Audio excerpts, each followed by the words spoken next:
The only thing I love more than horse racing is alliteration. Let's cap the Maryland Million Days card. Okay.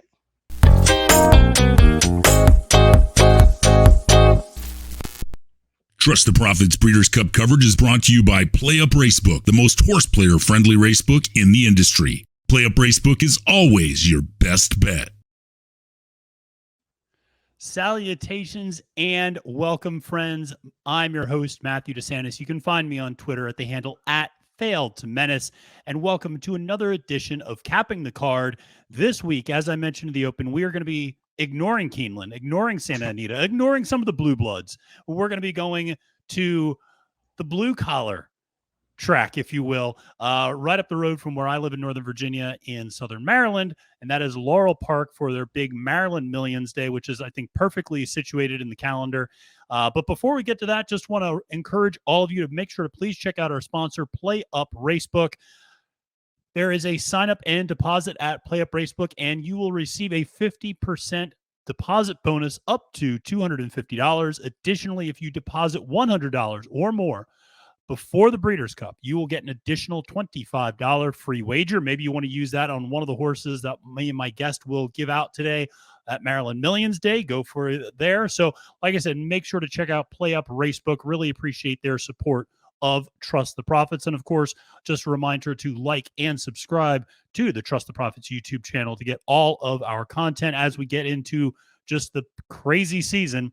And here to join me is one of my favorite people to cap the card, a gentleman that I met exactly almost a year ago to this day when we capped the last Maryland Millions card together, and that is Barry the Sniper Spears. Barry, how are you? Good, doing well. I'm glad to be back. I mean, we had a really good time last time. It was fun. We chopped up that card and had a couple winners. So hopefully we can dish out a few this year. Absolutely, absolutely. And of course, you probably know Barry from This Week in Stable Duel, where he and myself and Gina Piccola get together every Friday morning. We try to give out winners, try to give out long shots for those folks playing Stable Duel. And then also Big Mondays, going in circles with Chuck Simons, always good stuff there. Just some marathon podcasting, which I deeply, deeply appreciate. And so always love the topics you guys touch on, because they're not just your typical handicapping topics, but actually issues with the horse racing industry. And that's always, I think, a big thing. So, like I said, last year we had a lot of fun. Last year we both liked a little filly named Luna Bell. And that horse went on to become quite a good horse here in the Mid-Atlantic and reeled off 6 straight stakes wins at one point, ran in the Black-Eyed Susan, might have finished last, but nevertheless finished. And so, but, it was not her day, but a very, very good Mid-Atlantic horse. And really, like I said, became kind of the crown jewel of that 3-year-old filly class in this region. So before we dive in, though, Barry, I'm just curious, what's your feeling on horse racing? Are you excited for the Breeders' Cup? Excited for, is there a particular division you're most excited for, or a horse you're most excited for? Well, there's no better cure for the horse racing blues than the Breeders' Cup. I mean, it's the best 2 days there is in racing. So it's always exciting. I mean, no matter how terrible you may think the game is and the state it is, or what jockeys you don't like this week, or what trainers you don't like, or anything. This cures everything, at least temporarily, before it starts. So everybody's excited. So I'm definitely excited. And very excited about this card, actually. There's a lot of opportunities. Yeah. That's what I was going to ask you. What are your thoughts on the overall card? I mean, it's huge excellent. Fields. Yeah. Excellent. Yeah, that's the main attractor, is the big fields, but you got good turf races, good sprints, turf sprints, everything. It'll test your resolve as a handicapper. It certainly will. It certainly tested my time allocation today, because I sat down and I was like through 3 races, and I was like, I've spent 2 hours on 3 races. I really need to pick up the pace here, or else I'm not going to. It's going to be a very short episode of like us getting through 4 races or something. But you're right. But let's go ahead and just dive right into this. And I appreciate you sharing your picks with me ahead of time, and we'll just kind of go through these and give you a couple minutes to talk about your top pick and your value play in each one of these races. We have some overlap at times, but other times we don't. So let's kick things off with race 1, which is a turf starter handicap. It's a 1.16 miles on the turf for 3-year-olds and up. Barry, since you're the guest, I'll let you go first. Talk to us about your top pick, Samu Sunset, and your value play, Beach Traffic. Well, Samui, I don't even know how to pronounce this, but Samui Sunset looks like he might be the horse to beat in this race. Unfortunately, I'm not enthusiastic ever about picking chalk, but Because you're allergic to that. I mean, yeah, it really, you can tell I can't even talk. It just hurts my feelings. But this horse has a lot of good races to go back to. Going into earlier this year during the summer, he's been lights out. Kind of ran into some difficulty over a few kind of questionable tracks lately. On September 25th, ran into a good track and didn't run all that well. I'll give that one a pass. And then ran in the slop at a mile and a quarter on the dirt and just didn't do anything. I'm expecting a bounce back with the kind of dropping class, and I think this horse gets it done. And then what attracted you about Beach Traffic at 15-1? That's a big price underneath for Hugh McMahon and Tyler Connor. It's just one of those things where beyond the horse that I liked, it's really a toss-up. The horse like the one Seville Row has some races to go back to, but it's hard for me to kind of like a horse that has more third place finishes than second and first. So, I kind of tossed that one, and, everybody else looked, subpar, and Beach Traffic looks in pretty good form, running on his best surface, and may end up running well. Yeah. No, I think, so I ended up on two different horses, but I think it speaks to just how wide open this race is. So my top pick was Pretty Good Year, the number 6 horse at 4-1, trained by Michael Pino and jockeyed by Paco Lopez. This is one where a lot of trainer stats came into play for me here. Pino's 25% off the claim. He and Paco are actually teaming up to win at a 45% clip, which is quite noticeable and noteworthy in this spot. And I felt like this horse has been running well of late. There are some races that I kind of like in the form. Some of the better races I thought were kind of at this distance. So, I think this horse is certainly comparable in terms of, speed figures to what needs to get done in this race. Has lost to Samu Sunset before, so would need to kind of turn the tables there, but just trying to find a little bit more of a price there at 4-1. And then for the value play, Super E at 12-1. This is a Hamilton Smith horse, jockeyed by Jaron Barbosa. So horse has been running better lately. I think much like what you said with Samu Sunset, running in some off-track conditions, you can toss the last effort with Super E as well. Speed figures are okay. And the best performances in this horse's career have traditionally come at this distance at Laurel Park on that turf. So, a mile and a 16th on the Laurel Park turf seems to be where this horse has run best. Now, some of that has to do with obviously the level of race that it's been in. But the other thing is Smith and Barbosa are winning at a 26% clip and returning a 448 ROI.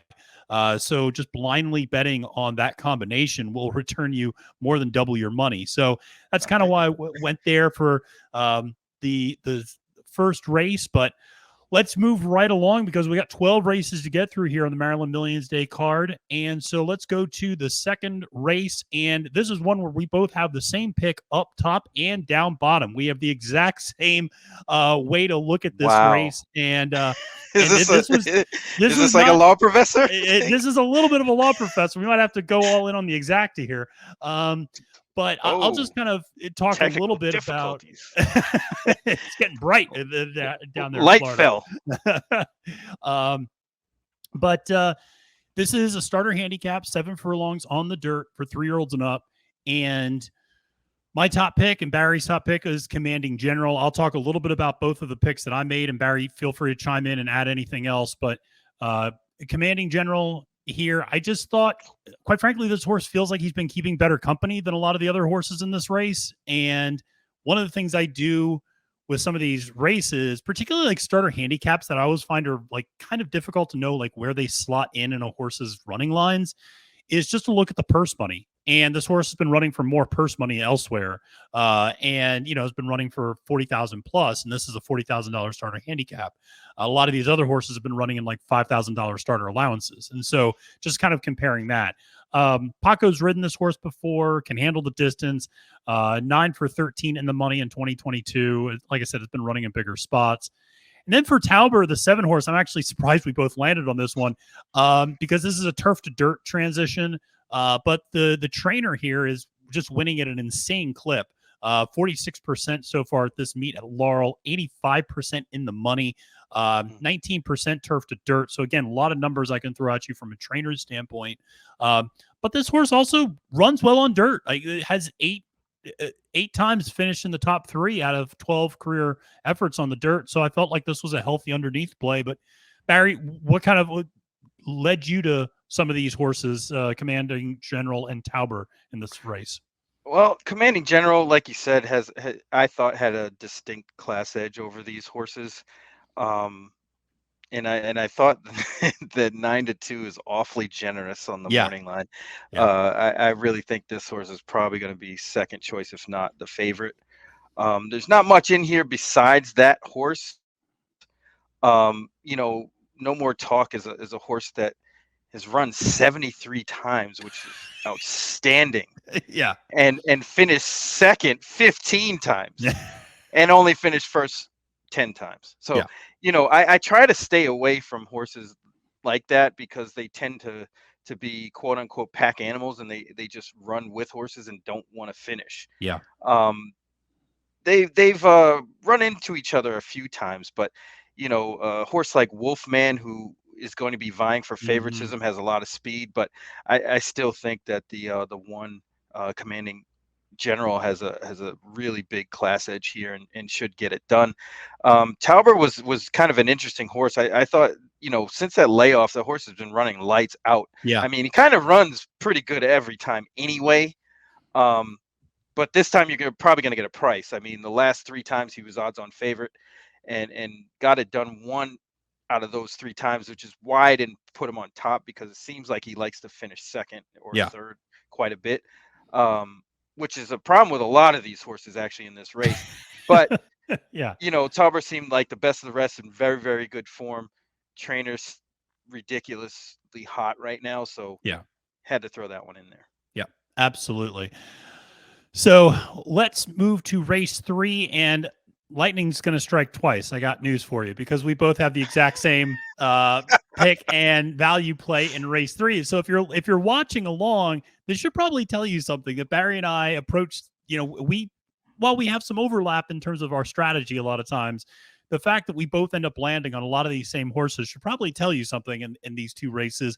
But there is a huge race. There's a huge favorite, I should say, in this race, which is a turf sprint stakes, 5.5 furlongs on the turf for 3-year-olds and up. And that is the 3-5 favorite, Grateful Bread. This is a horse a lot of people probably know is kept great at Stakes Company. Barry, why are you fading Grateful Bread? I really don't know, to be honest. I'll tell you why, because he's burning money. Yeah, well, that was my next point. Yeah. He's another one with more seconds than wins. Yeah. But he burns a lot of money coming second. It's 70 cents on the dollar. I mean, he's just, and in this sort of race too, it was a comparable race at this track. He has good numbers. Everything looks good, but it almost is too good to be true, especially at 3-5 on the morning line. Who knows what he's going to be? I thought Sky's Not Falling had a great chance. Second off a long layoff, definitely needed that last one. He broke slow, kind of spun his wheels and kind of did a lot of traveling in that race. But he's going to be tighter. Trombetta does really, really well second off a layoff, off these type of layoffs. I think he's like 24-25%. Yep. Turf sprints are actually kind of his specialty too, and he does well in those. So this horse has some races. Even the race that he lost at Saratoga, I was actually there that day, where he lost to Arrest Me Red and Fauci. That was a sneaky good race, because I think Arrest Me Red came back to win again. Yeah. And even this horse started, kind of rolling after that race. Back in, I'm sorry, why did I say I was there that day? Because there was that same stake was the same day I was there last year. Okay, gotcha. August 11th, 2021. Yeah. Scratch that. But I did see the race. I watched it again on video, so trust me. It was like I was there. It was essentially the same thing. And so Yeah. I'm with you on this. I mean, so Sky's Not Falling at 9-2 just feels like obviously the next most logical choice beyond Grateful Bread. We talked earlier about pack animals. I mean, Grateful Bread just seems like a horse who will make a run and then just not get past who he needs to get past. And so that just always bothers me. And at 3-5, I just can't. And one of the other things it's tough to take. And one of the other things, we mentioned here on Capping the Card is always about Stable Duel as well. And if you're playing Stable Duel, that's going to cost you $12,000. I mean, I just can't rely on a horse that finishes second and third a lot for $12,000. Even if he has been keeping good company, but Sky's Not Falling's been keeping very good company as well. And I thought Trombetta showed a lot of confidence dropping this horse right back into a really good race off the layoff. And it's not like he eased him in some allowance race. I mean, dropped her right back in and, I thought ran well. And then, so Island Philo is the other horse that we both like underneath at 10-1. This kind of feels like the next most logical horse, in my opinion, to kind of play underneath. This is a horse that 5 or 6 in the money since switching to turf sprints. It's a girl running against the boys, we should mention, and ran well in similar spots at Colonial and Laurel. I don't think the speed figures are quite good enough to win, but this horse, I feel like this horse is primed to get a piece at a big price. I at first thought the same thing, but I think this horse has actually a shot to win. Okay. If the pace kind of develops, it just depends on what happens up front. And if, Grateful Bread, I don't know where they're going to sit with this horse. I mean, do they want the lead? Probably not. Will they end up on the lead? Maybe. Yeah. I don't know. And that's kind of the dilemma with that horse and why, he finishes second quite a bit. It's like, do we go? Do we not go? If something develops here, because the 8 horse Bossman JJ is going to be a big price, has a lot of speed. Mm-hmm. And if that horse is winging it out front, and maybe even the 6 Pick and Sea Glass might even get involved, there's a chance or a situation where it could heat up front, and a horse like Island Philo could come up and pick up the pieces. Absolutely. So we both were on the 2-7 here in race 3. And now when we go to race 4, which is the Nursery Stakes, which is 6 furlongs on the dirt for 2-year-olds. Now we ended up on the same horses, but in different order, at least. So we're switching things up here a little bit. And so I like Lost Weekend up top, and my value play is Pay Me in Gold. Barry likes Pay Me in Gold up top. So Barry, why don't you talk about the 15-1 shot and kind of why we both obviously like this horse quite a bit, but why you ultimately chose this one as your top pick? Yeah, this one was a little bit easier for me to kind of zone in on, because this horse has some races, even though they're West Virginia bred races, they're still stake races, and they're probably going to attract the better competition. Also has 4 races where, a lot of these horses only run once or twice, maybe 3 times. So the experience in the class combined makes this horse, to me, a contender off the jump. And that's where I went. I mean, the price is right. I don't like chalk. This is like the total anti-chalk play. So running style fits. There's quite a bit of speed here. I don't think this horse is going to be on the lead. So, this one might sit a good trip, and I'm expecting a pretty good performance out of that one. Yeah, no, for all the reasons you mentioned, definitely was one of the reasons I like this horse at 15-1 to use somewhere on my card. Absolutely, in race 4 here. I ultimately went with Lost Weekend up top. This is the Diallo Capuano horse, jockeyed by Carlos Lopez.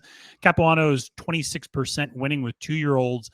This is a horse that ran a big speed figure last time out, 79 speed figure at a stakes race in Delaware, came up second, but really battled and fought. That's one thing I actually like to see with 2-year-old horses, is even though this horse didn't win, that they battled and they kind of, went back and forth. And they, a lot of times with maidens, especially when you look at stakes races, some of these horses, they win their maiden easy. There's no adversity. There's no issues.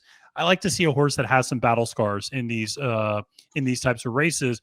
And as you mentioned, there's going to be a ton of speed in this race. This horse actually has the best late pace speed figures in the group. So I expect Lost Weekend to coming late. And yeah, I would just say beware of some of the horses that might look really good on paper because I think a lot of them are just going to get chewed up by this pace up front. And you're going to want us to have a horse that's sitting mid-pack or further back in this spot. You don't want anybody in the top 2 or 3 because they're going to go at it fast, I think. Yeah, last weekend, that last race was really good. And a lot of those horses are coming out of that race into this one. Yeah. Which helps. Yep. Because you already know that horse is at least proven to be a better than most of them going in. So yeah, I just didn't, honestly, it was just the price. I think this horse is going to be well below 2 to 1. Oh yeah. But yeah. And when I can, I want to kind of get around those kind of horses. Absolutely understandable. So let's move to race 5 on the card, which is the Distaff Starter Handicap. And Barry, you went with the 13 horse Chica Rabiosa, I should say, at 12 to 1. What took you to this horse on the far outside in this 7 furlong race for 3-year-old fillies and up? I just think this horse is probably going to get a great setup here. Way from the outside, can clock the horses inside of her. But there was nobody that blew me away here that was like, oh man, this horse just looks so good. Yeah. I just can't, I can't find anybody else. I mean, there's some horses with some speed in here, which also helps the 13's cause. I didn't want to say the name and mess it up. But leave that up to me. Yeah. Yeah. But yeah, I mean, this seems like a really, really wide open event in general. So if you're playing, pick 3s, pick 4s, pick 5s, I definitely this seems like a spread race, because even the favorites don't look all that great. I don't think we're going to get like somebody that's going to get terribly bet down. But really, this is just kind of like a trip play. I think this horse had some speed at 7 furlongs. The race in April. If that horse can duplicate that, and it seems like the horse has progressed since that time. Yeah. So the cutback is really, the attractor here, where, he's been running over, or she's been running over a mile the last race, now cutting back to 7. I think that's perfect. Yeah, it's interesting you mentioned the cutback. So one of the reasons I liked my pick, Targe, the number 1 horse at 9 to 2, kind of the same reason. If you look, a lot of these horses have been running at like 5.5, 6.5 furlongs. I'm a little worried about stretching out to 7. So I actually like some of these horses. You mentioned the 13. The 1 is kind of doing the same in terms of cutting back from, the horses has run a mile, runs well at 7 furlongs. And so, like I said, in a race where 7 furlongs might be too much for a few horses, Laurel, of course, has that infamously long home stretch as well, where there's the 2 finish lines, and sometimes you forget which one is which. And I've seen a lot of people in person get very excited when their horse crosses the finish line, the first finish line first, only to realize the horse gets captured and finishes well back by the second finish line, which is admittedly a kick in the gut. But Targe, though, is 11 for 18 in the money in the career, 7 for 9 in the money in 2022 with 3 wins. It feels like this horse is running to its best form right now.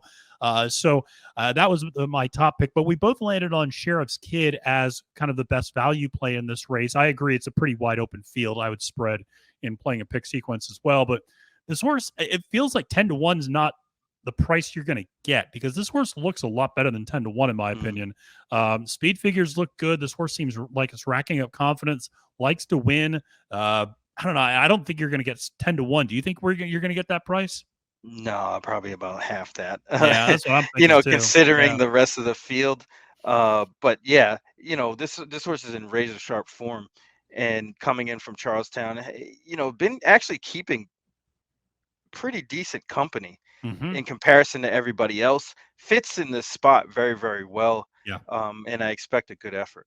Yep, I agree, and definitely a good stable duel play for $1,000 in stable duel. That's a very good play. Like Barry said, his horse is probably going to go off at much lower than that. So let's move to race 6, and let's get to the midpoint of the card. And this is the ladies' stakes. This is 1.125 miles on the turf for 3-year-olds and up for filly and mares. And Barry, just yesterday, I watched a documentary on Netflix about GameStop, and then I saw your top pick is GameStonks. And so talk to me about the Brittany Russell horse. And of course, for those of you who may not play Maryland races very often. Brittany's a huge name in the Mid-Atlantic, one of the big trainers in this area, along with Trumpetta and John Robb and people like that. So what brought you to the number 4 horse? Well, a couple of things. This horse was really getting good when they ended up laying this horse up. I don't know if there was an injury, or, I mean, something went amiss. Not sure what. And, her last race the second to last race was February 26, 2022. A nice win at Laurel going a mile in an optional clamor 62,000. Laid off since then till September 20th. And that race, I looked at that race and she definitely needed it. I mean, she looked like a horse that was a little bit rusty, broke a little slowly, and kind of just didn't do what she normally does. And I think that was the idea, was to point to this race after that race.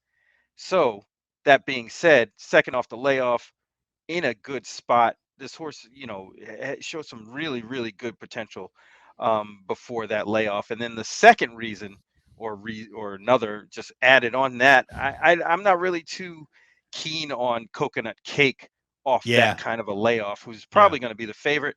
But been off since July, didn't really run all that great that day. And there's some formidable foes in here. So it's just one of those things where the favorite doesn't looks very vulnerable here. I mean, I don't even see a win on the page, or at least for the last 2 years, going back to last September. No, a lot of seconds, thirds, fourths, but no wins. Yeah, it's hard. I think that is one of the things that, looking through this card, I mean, you see horses that can be consistent in terms of not turning in clunkers, but sometimes you need to see horses that win, actually. So I went with number 1 horse, which was your value play. Number 1, My Thoughts, 6-1 on the morning line. This is a horse, speaking of a horse that wins, has won 2 of its last 3. And this is something you, me, and Gino talk about a lot on our Friday morning stable duel streams, where we can go line by line through a horse's racing career and it makes sense. And this horse, was clearly not a dirt horse. And then in the second it got to turf, the first time was on a long layoff, so you'd expect the horse to tire, which is exactly what happened. And since they went long on the turf, this horse in 3 starts has 2 wins and a second place.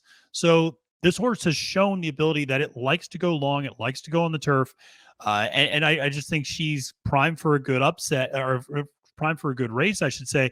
My only concern is the trip that she's going to get, because the 2 horse has better early speed, and I wonder if she gets shuffled back a little bit, where's she going to sit? I mean, she will be able to save ground, obviously, which will be important, breaking from that number 1 hole.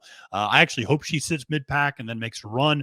But that my top pick was My Thoughts. And then I went with the number 5 horse. I'm not even going to try to pronounce this name. Amplio Esquema, and or Esquema. And 8-1. And this is one, this horse ran, you want to talk about outrunning its odds. She ran 4th at 125-1 last time out at Colonial. And so she obviously outran her odds there. She ran 4th in the same race last year at 14-1. She's going to need a little bit of pace, but she's got good late speed and can close into something. I think there might be a little bit of pace up front in this race too. So I thought at a nice price, this is a horse that could make sense if you want to play underneath in some way. Yeah, one of the things that stuck out to me about My Thoughts is I remember this horse from last year beating me in the Lassie, I believe it was. Yeah. This, and I had Sparkle Sprinkle. Yeah, I remember that. Yeah. And this horse beat me for second anyway, but but coming into this race, right? We never forget the losses. Man, that one hurt, because I believe Sparkle Sprinkle was a decent price. Yeah, if I recall. Yeah, but and this horse has kind of come into her own since then. Since switching surfaces, like you said, everything makes sense, and the progression and the speed figures are getting better and better. I expect that horse to run good, even off that kind of a layoff, which was not too long, but enough. But I think this horse has a really good shot. Absolutely. Well, let's move to race 7 on the card, which is the Distaff Stakes and 7 furlongs on dirt for 3-year-olds and up for the fillies and mares. And we ended up with 2 different picks up top at the same value play underneath.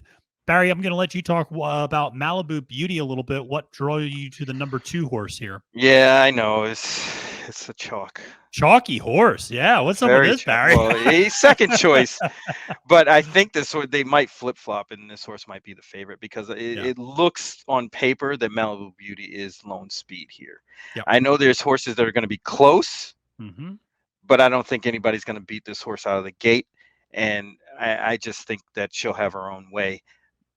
That's pretty much it. Yeah. I mean, that's the only reason I didn't like the 1 is because the 1 doesn't really want the lead. I mean, if in a situation where the horse kind of lands on the lead, fine. I think that horse would be fine. But with Malibu Beauty in here, it's going to force that one's hand. But I don't think they're going to concede the lead. And I think Malibu Beauty is going to do her thing. So I went with a little bit of a price here up top and maybe zigged where everybody else was zagging or zagged where everybody else was zigging. I'm not sure. But ultimately, I went with the number 6, Wicked Hot at 5-1. This is a Graham motion horse. Part of this is just the connections. I mean, I feel like Graham he doesn't bring many horses to Maryland Millions Day. And so the fact he's bringing her down, I think does say something. You know, you can draw a line through the last time out on the slop, sealed track in a mile. It was just too much. It just wasn't particularly good. This horse has been running up against better this year. I mean, Graham kind of, has elevated this horse in terms of running at Saratoga, running at bigger allowance level races. I thought the last 2 efforts before the last time out were really solid.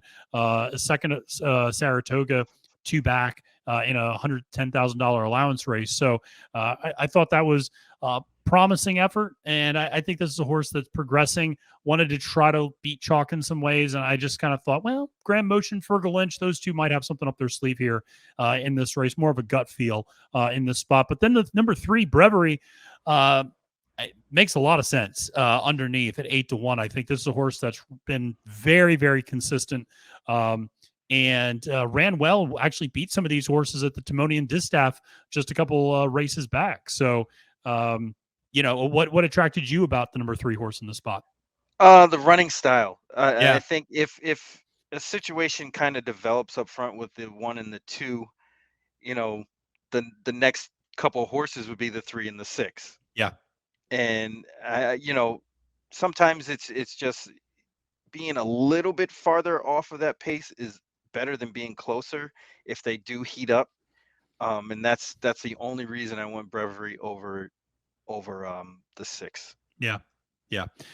Now I think the pace, the race might set up nicely, and like I said, this horse has been super consistent. I mean, you might get 8-1. I don't know, just because I think the 1 and the 2 are going to attract a ton of money. So even the 3 might even get bet a little bit. Yeah. Off the connections alone. Yeah.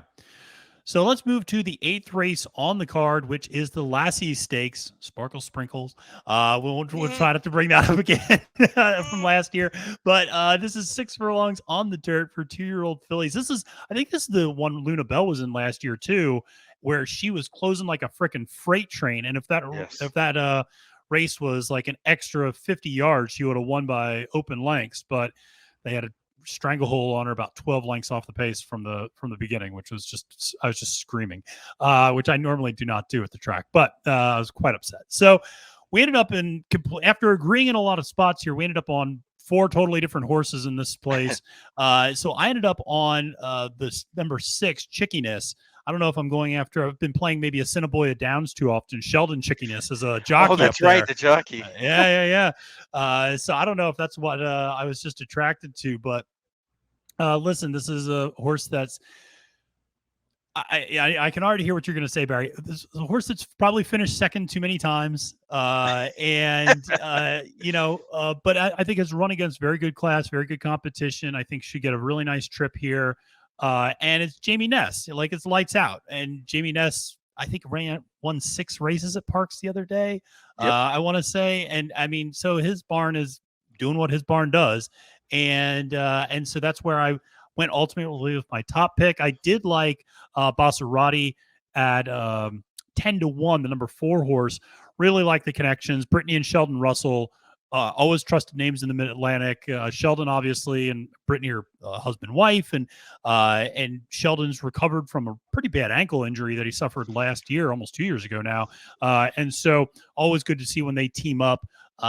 This is a horse that the win at Timonium was, I thought, really good, actually. If you look, there are 2 horses that won next time out, and both of them were maiden special weights. And the last place horse actually came back and then not only broke its maiden, but then won a claimer at Charlestown the next time out as well. So it's actually won twice since that race. The last effort wasn't great, but Tappan Josie just kind of blew everybody out of the water in that race. And you could see the horses just kind of gave up behind her. I think Brittany has a pretty good horse here and a good track record of 2-year-olds. I also think this horse might be kind of alone on the front end. And so that's part of the reason I like the Basarati there. But Barry, what brought you to Malibu Moonshine and Bloom? Well, Malibu Moonshine, the only start was in the slop at Pimlico. Didn't get a great start. Got bumped a little bit. Was a little bit wide, but drew off. I mean, it was pretty impressive. Mm-hmm. And I think that they're being kind of conservative in going in this spot. Mm. And I actually like that because, the running line might be a little bit of a sneaky thing where you think the horse just likes to come from behind. But I think it was a lot going on at the beginning of that race, enough so that it put that horse a little bit behind the 8 ball and kind of back in the field. Probably not where they even wanted to be, but just proved to be superior and ran off. Also, you'll see a lot of the times, like in the daily racing form with the buyer speed figures, most of the time, I mean, I couldn't put a percentage on it, but it's more than half for sure, that second time out, the horse runs better. Yeah. And I don't think that in comparison to everybody else in the field, even a slight improvement puts that horse in the mix. Yeah. And most likely in the winner circle. So that's where I landed there. And I like that last workout at Belmont on the training track. So there's a lot of horses at Belmont training. Yep. It was 8 out of 208 that day. Wow. Which is pretty good. Yeah. So it's clear the horse has some talent. Absolutely. And then what drew you to the 11? Bloom actually, didn't run well in the debut at Laurel. Went over to Delaware and blew out a maiden field and got claimed, which the claim was withdrawn. Oh, interesting. Reason. Okay. Huh. Then shows back up at Delaware in the stake, the Small Wonder, where Chickiness was in, and didn't run all that bad. I just think this horse needed the experience. And the second time out, again, second time in this class, will probably run better. Running style says that, if they heat up front, can sit close enough to make a run, get first run, possibly. But at that number, definitely has a shot. Yep. Absolutely. So, no, and that's a great point about second time in the same class. That's an angle I know I like to play as well, where, the first time out, they take some adjustment to get used to the new type of horses they're running against. And then second time, they're going to put in a more honest effort. So let's go to the 9th race, which is the Turf Stakes. You were going to pick this one. And knew this was coming. And so went with 1 mile and 1/8 on the turf for 3-year-olds and up. And of course, Barry and I ended up on the same spot. Nick Papagiorgio, 6-1 up top for Richard Vegas with Horatio Caramanos. And I mean, this is. I to be honest, I was not overwhelmed with this field, and I think this horse has shown the ability to beat the favorite Cannon's Roar a few times, which I think, Cannon's Roar, I want to say is 2-1 or 5-2 on the morning line. And just, Nick Papagiorgio, like I said, has beaten this horse before, has really good late speed, has won twice going this distance, one of those at Laurel Park. Like I said, has been keeping really good form and has been keeping good company, I think. Had a tough trip 2 back going 6 wide. The trainer change I'm not necessarily thrilled about, but Caramanos staying on the ride, I think, says a lot. And Caramanos going along on the turf was huge down at Colonial, and he's winning at a 29% clip in Laurel. So that's ultimately why I went with Nick up top. But why did you choose a great character from the Vegas vacation story? Well, I was looking for somebody that could beat Cannon's Roar. And the reason I'm not really enthusiastic about Cannon's Roar, first, he's an 8-year-old.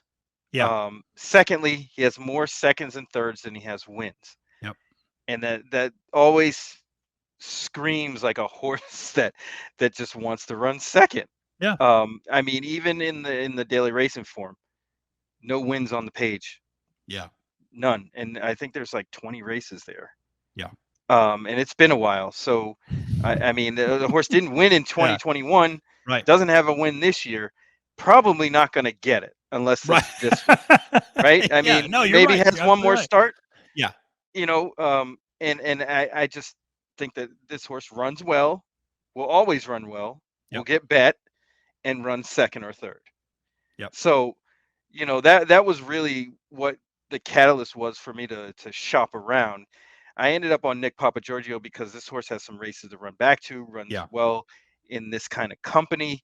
Although last year in this race, or in the turf, wait, is this the same race, right? Yeah, it was the same. Yeah, it's the same race. Didn't get an ideal trip. I mean, it was kind of an outlier in the past performances. Like, what the hell happened in that race? But comes back from that, you know, starts off in May and just progressively is getting better. And I think this horse is ready to peak. You know, Karamanos is one of the best on the turf in Laurel, if not the best. Yeah. I mean, you can't ask for more than that. I agree.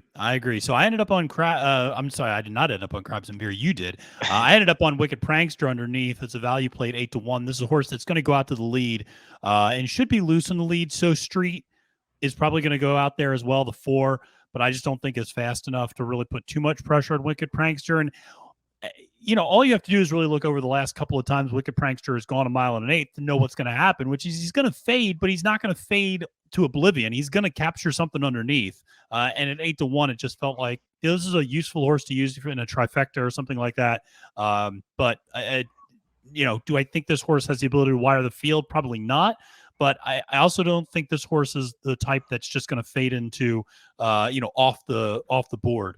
And so I thought Wicked Prankster is a horse that I kind of liked here in this spot underneath. You ultimately went with Crabs and Beer, the Jamie Ness horse. Been keeping good company, that's for sure.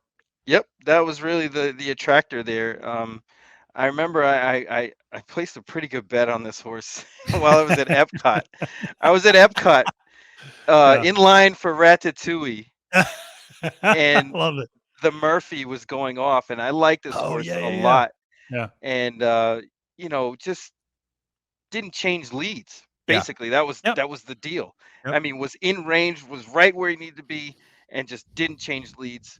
And that was better company, clearly. The horse Joe, ready to perform, very good horses, and you know, I like that angle. Even the win at Delaware in the off going was pretty damn good.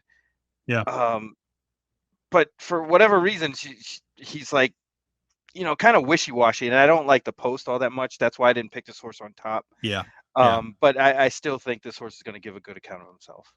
Absolutely. I could not agree more. In a lot of cases where we disagreed on horses or where we didn't have overlap, I'm actually really glad in some instances, because this is like, oh, that was like my 3rd pick or like my 4th pick. Like these were also horses I liked. And so I'm glad you're talking about them as well. Just for the listeners out there, in case you're putting together a pick sequence, in case you're trying to find some value, give you some different options to talk about. So let's move to the 10th race, which is the Sprint Stakes, which is 6 furlongs on the dirt for 3-year-olds and up.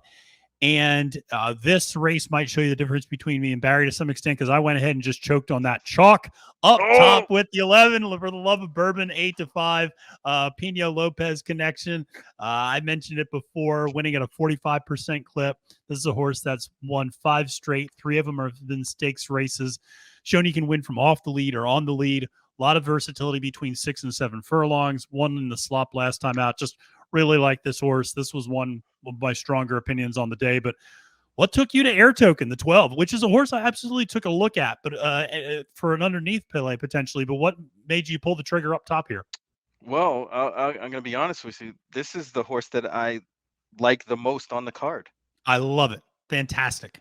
We need to have some sort of like informal bet between right? the two of us and see what happens. This is the horse that I'm probably going to unload on. Okay. But I think that this one gets the trip. Okay. And for the love of bourbon, speed, memory bouquet speed. There's a lot of speed in here, and I think sitting off that speed is going to be the place to be. If you go back, this horse won the sprint last year off a similar trip. Yep. Except for this time, they're going to be on the outside instead of the inside, and the horse, it almost looks like they're coming in the same way a little bit. Off the layoff hasn't been that great, but you see the buyers steadily going up. Yeah. And I think this horse is just rounding into form, gets his go-to rider back. Yes. Which is a huge plus for me. Yep. And I think this horse is going to get it done. Yep. JD Acosta, very, very good jockey in this circuit. And you're right. I always like to see when a horse gets a jockey back that they've had historic success with. Ultimately, underneath, I went with Karen's Notion. And when it's funny, I think people of a certain age, when you say Karen, people of course think of the Karen. I always think of Goodfellas and Ray Liotta going, Karen, what did you do, Karen? Why'd you flush the Coke down the toilet? That was all we had, Karen. And so just screaming at her. So, but Karen's Notion. This is a horse I really like for underneath value at 12-1 on the morning line. Kept very good company, is run against Barron, Wonder Where Craig is, Eastern Bay. I mean, it's some nice horses and has been keeping, like I said, good company. And it's just a really consistent horse. 17 for 30 in the money lifetime, 13 for 23 in the money at Laurel, 9 for 17 in the money at 6 furlongs. The horse is just always around. Got outclassed a couple of times when kind of really stepping up, but has also beaten a horse like Always in a Hurry, who's 6-1 on the morning line, has beaten that horse twice. So I thought at 12-1, Karen's Notion presented some nice value. So that's kind of where I went. Ultimately, you went with the number 6 Treasure Tradition at a bigger price, 20-1. What attracted you to this horse? A few things. Yeah. This is one of those. It's not quite a makeover package, but there's a lot of things going forward. For example, the October 15th workout, Bullet at Laurel. Yeah. Perfect. Especially off the last race in the slop, October 1st. Didn't run that well. Springboard. The trainer is 40%. I mean, It's not a huge sample size, but this is clearly what this guy does. Yep. I mean, he's a 23% trainer on the year.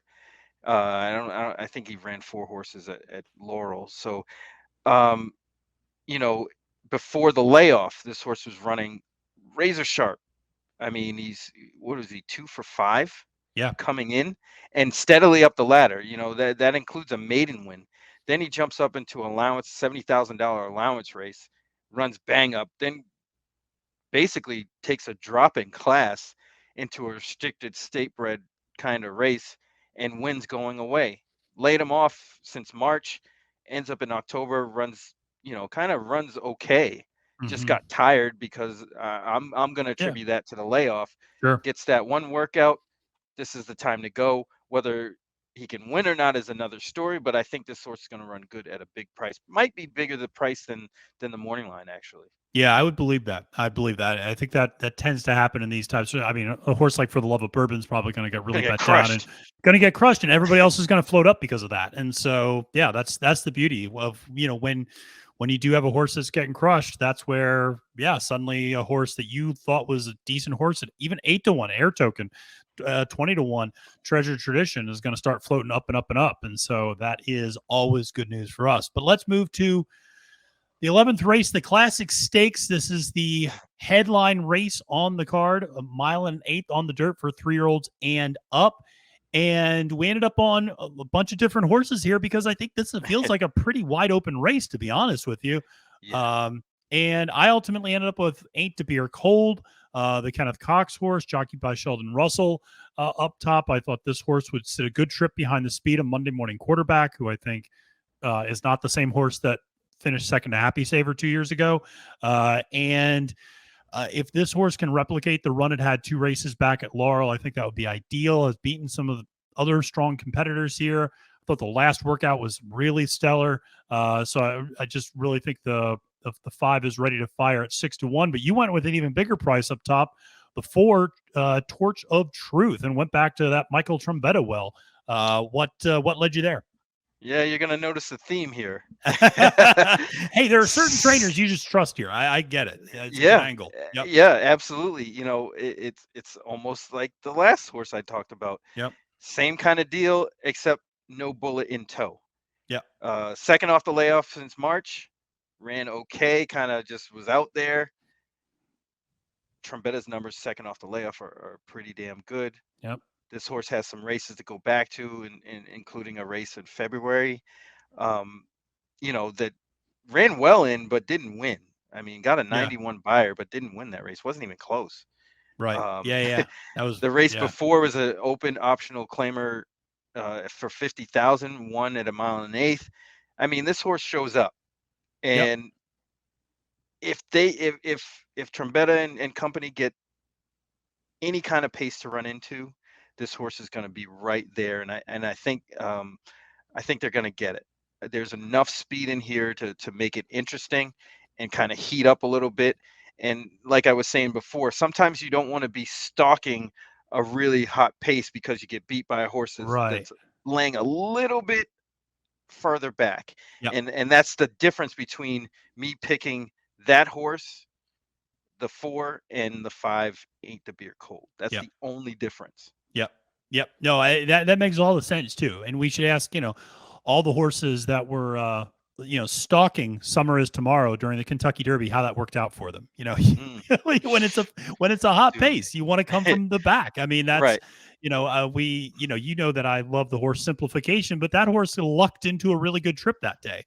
That horse had never intentionally sat 17th before in his life, but he ended up being in the right place at the right time to end up running 4th that day at the Derby, but just because he was so far off the pace. And so you're right, when it's that super hot pace, you don't want to be right on it, and stalking traditionally is a good spot, but if you're right, if the pace is hot, then it's not where you want to be. I'd like to see your horse Prendimi kind of get out there and get motivated and have everybody. We'll see. It's scrambling. There are a couple of horses, and it's funny, none of us really picked them, but there were a couple of horses like a John G. There were a few other horses throughout the card who ran really well in this card last year and who have just not been in good form this year. And who I was like, I just can't go back to this well a second time, because you'd even go back and I'm like, even if they were at a pretty big price, I would go back and go, well, yeah, but there was at least some things that made sense that could lead you to that horse last year. But this year, I just can't get back there. So, yeah, Prendimi, we'll see if he can pull off the upset 2 years in a row. It'll be at an even bigger price this year. He's at 20-1 on the morning line. I ultimately went with Poser as a value play. This horse, like I said, feels like it's going to clean up the pieces potentially, be tied at a hot pace, and runs well underneath. That is the primary focus there. Not 11 for 19 in the money in the career at Laurel. Last 3 efforts, I feel like have been strong. Feel like the horse is peaking at the right time. You went with another 8-1 horse and a guy we've mentioned before, Gary Capuano, with Tapping Cat. Yeah, that horse is razor sharp, very consistent. Doesn't necessarily need the lead. I know back early in this horse's career, or earlier, he was kind of a speedball, would go to the front, and has been showing a new dimension of coming off the pace a little bit.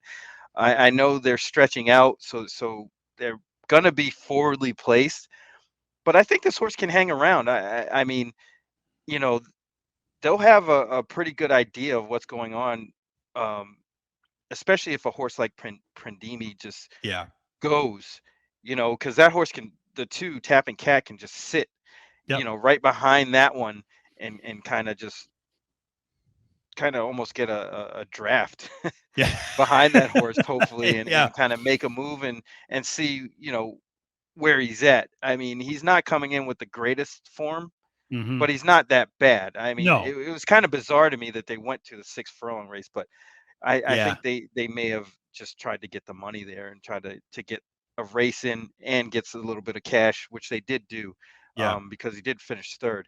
But stretching out, this is probably his best distance or better Yeah. distance for him than the shorter one. Yeah. But I'm just hoping for some pace. I Yeah. just want to get a little bit of pace or enough, just so Torture Truth can kind of make a run. That's what you're always hoping for. So let's Mm-hmm. let's get to the bailout, and we both have had some success with bailout races Oh, yeah. over the last couple of weeks. Last week, I gave out actually on this show, I gave out a 53-1 exacta in the bailout race at Keeneland. boy. Even though that was a bad beat for my 9, that was just such a rough beat for my 9 in the last race on Saturday at Keeneland last week. But and ultimately, luckily, I had the 11 boxed up in the exacta, and so that worked out nicely for everyone, or at least worked out nicely for me. But here, the bailout race is a turf distaff starter handicap 1.16 turf race for 3-year-old filly and mares and up. My top pick was Downtown Katy. This was your value play actually at 7-2. This was, like I said, a horse I think that's been running really well in 2022. Feels like a completely different horse since getting claimed and put on the turf. 4 for 6 in the money. Very strong efforts each time. Only ran once at Laurel, and it sent her to the bench. So I kind of toss that because clearly something happened in that race. Maybe the horse just hurt itself, whatever. But I didn't want to read too much into that one effort. And the speed figures have been strong and been running at a higher level, I think, than most of these horses.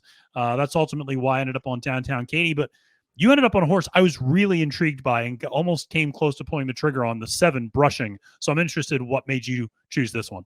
Yeah, it was kind of a pattern play.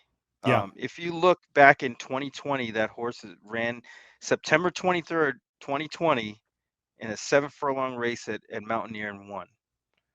Then comes into a race similar to this one and just missed. And I think got a bad trip because he was way out, way downtown. Yeah. But kind of doing the same thing, off a decent layoff, ran on September 28th this year at Parks in a 5 furlong race and 1 going away. Now you're going into the same race, or a similar race, not the same race. Going into a similar race, stretching back out should be what this horse wants to do. Again, another person, 30-something% trainer. Yeah. Yeah. Second off a layoff, 40%, but it's a small sample size. But all those, the ROI on that is $3.84. Yep. Which is it's pretty big, Yeah. considering what you see. But I think this horse is sitting on a good race. They attract Denny Centeno, my man. So I think it's go time. I like it. I like it. So the horse I ended up on underneath was Keep Pounding. This is a horse that you should only use underneath, people, because this horse does not like to win at all under any circumstances. But at 8-1, you could make a nice little addition to your exacta trifecta. Why do I say that? Because this horse is 6 for 6 in the money at 1.16 miles. Has never missed the board at this distance. Is 11 for 16 in the money lifetime. Only 1 win, which again is why I would not bet this horse to win. By the way, watch this horse win now. But I just thought this was a good value play. This horse just always gives an honest account, and I thought 8-1 was probably a little too high of a price in a race that felt like there was pretty wide open. And if I feel like there's a sure thing to hit the board at 8-1, that's not a bad play in my case. So that's why I went there. Just to get your quick thoughts on Downtown Katy. I know you had this as more of a underneath play, but kind of what were your thoughts on that horse? Yeah, she's solid as it gets, especially in a race like this. There's not much in here, to be honest with you. Yeah.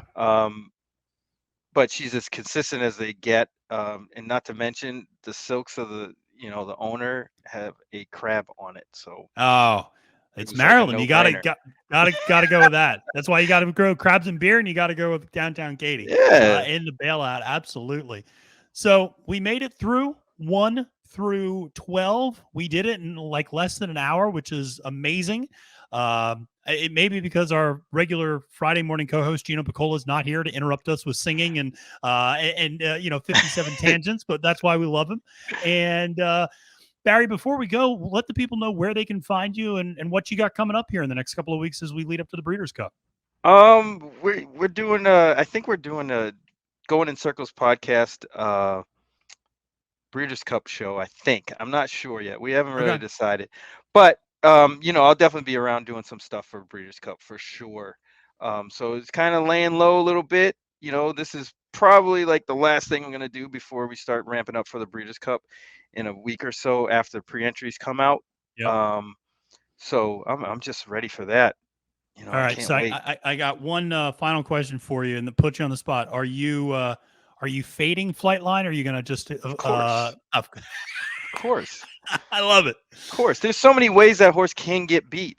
I mean, it's almost to the point where he has to be flawless, which he can do. I mean, it's not impossible. Yeah. It's kind of even more than a 50-50 chance that he's going to run excellent. But you got to try to beat him. I mean, that's what dreams are made of, man. Swing for the fences. That is indeed what dreams are made of. And so you can find Barry on Twitter at the handle Urban Handicapper, Urban without the A.